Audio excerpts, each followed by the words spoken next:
Shrimad Bhagavad Gita page number 498। देखिए आज की भागवत गीता क्या कहती है, सुनिए। कर्म योग से शांत आनंद शांति की प्राप्ति होती है। क्यों?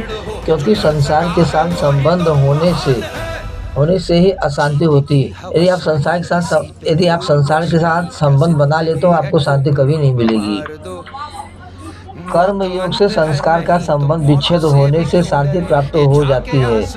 त्यागाच्छादीनंतरम गीता के 12वें और 11वें अध्याय में बताया गया है कि ज्ञान योग से अखंड आनंद की प्राप्ति होती है।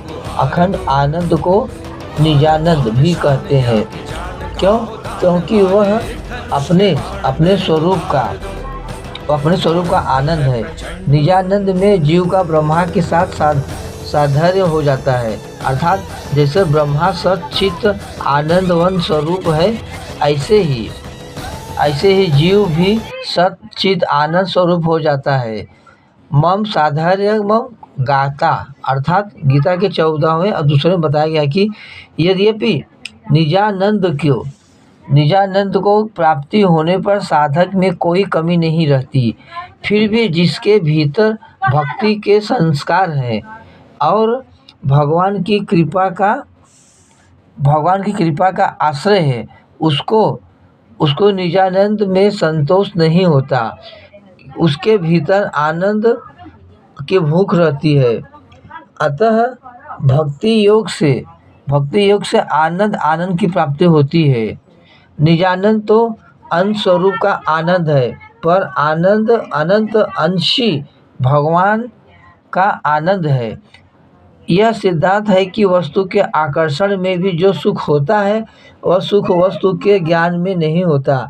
जैसे रुपयों के लोभ में जो मिलता है वह रुपयों का ज्ञान होने से नहीं मिलता। रुपयों का ज्ञान होने से उनका उपयोग करना तो आ जाएगा, पर विशेष आकर्षण नहीं होगा। और मिले मतलब ऐसा होता है कि रुपया और मिले, जैसे लालच बोलते हैं, मन में लालच हो जाती है। यह आकर्षण तो लोभ होने से भी होगा। रुपयों का जो सुख है उसके दोष के कारण ही दिखता है, वास्तव में नहीं।